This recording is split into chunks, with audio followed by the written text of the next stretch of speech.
This is the Conair 2-in-1 Steam and Iron. I'm going to show you how easy it is to use and what I think about it. So before using it, you always want to make sure there's enough water, so I'm going to fill it up right now.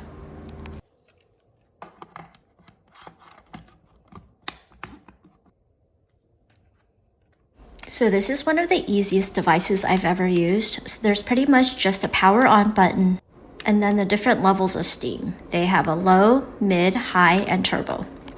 You want to choose the different levels depending on the fabric that you're going to be ironing or steaming.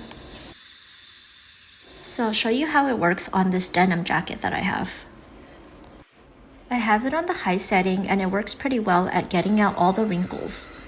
If you need a boost of extra steam, you press the button at the very top. Aside from using it as a steamer, you can also use it as an iron.